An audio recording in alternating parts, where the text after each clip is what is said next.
ba ang unang pumapasok sa isip nyo kapag tinanong natin sa inyo yung pop culture? Pop culture. First thing na pumasok sa isip ko is something implied about music. So parang more on music industry. Siguro given the fact na rin na Pilipino tayo and parang we love karaoke kaya ganun. So ayun, singing talaga and music industry. Siguro pop culture, parang ano siya eh. Pumapasok sa isip ko pag pop culture. Wala maturity yung mga tao. Parang ano, wala siya pinipiligin. Lahat na kaya. Na hindi ko maintindihan kung nasa. Mga tayo eh. Sa akin, K-pop. K-pop. Lollipop lang kasi. K-pop po, basta. Kasi nakaka-addict talaga siya. Ayun, nasa sistema ko na. Sige lang. Pag sinabi ng culture. Music. Music kasi po parang naririnig ko po yung sa ABS-CBN, yung mga P-pop love songs, mga ganon, K-pop, mga ganon, mga kanta-kanta.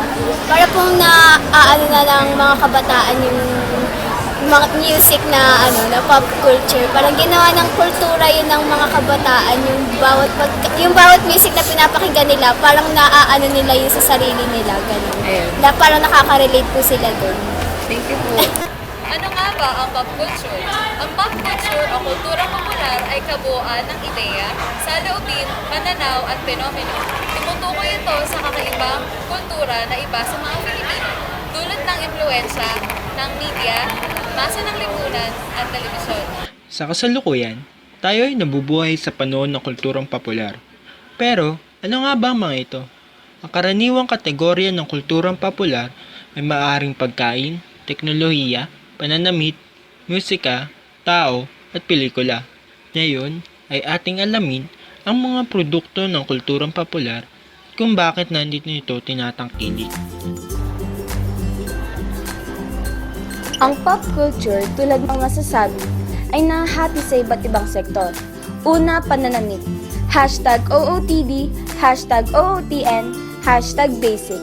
Marahil lagi mo na to nababasa sa Facebook at Instagram kung saan pinapakita ng mga kabataan ang kanilang mga nauusong damit. #NoFilter, #IWokeUpLikeThis, #PokeHunter. Social media ang may pinakamalaki impluensya sa pop culture, tulad na lamang ng mga nauusong apps and games. Snappy at Gotta Catch 'Em All, ang mga linyang madalas mong maririnig. Bahagi na sa buhay natin ngayon ang mayat-mayang pagpipicture. Di na lang basta ordinaryong picture o selfie. Ang in ngayon, lalo na sa mga kabataan, ay ang Snapchat. Isa ito sa mga sikat na mobile apps ngayon na pwedeng pumili ng iba't ibang filter. At favorite na ring pastime ito ng mga tao. Isa na rin dito ang Pokemon Go na patok sa mga Pinoy. Nang inilunsad ang augmented reality app na Pokemon Go, ay mabilis na nahumaling ang mga tao at karamihan ay na-addict na sa Usang-uso, lalo na sa mga millennials ngayon, ang paggamit ng mga social media sites. Isa na dito ang Twitter na kung saan nalalaman agad kung ano ang mga trending topics ngayon. Ang Instagram o IG kung tawagin ng mga kabataan ay isang social site kung saan puro larawan at videos ang makikita.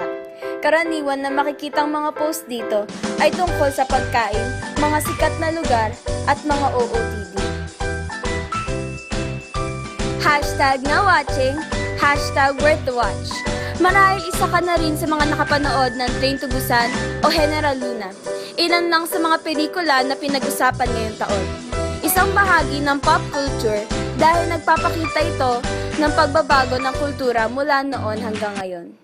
Ang popular ay isang kulturang maaaring sakyan at sabayan ng mga tao.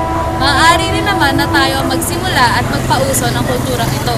Ngunit dapat nating isaisip na ang kulturang popular ay maaaring magbago, kung kaya't dapat nating panatilihin ang kulturang unique at sariling atin. Nating hayaang matabunan ang ating kultura ng umuusong pop culture ngayon.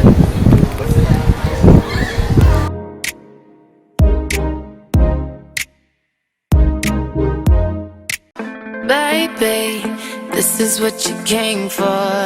Lightning strikes every time she moves, and everybody's watching her, but she's looking at you.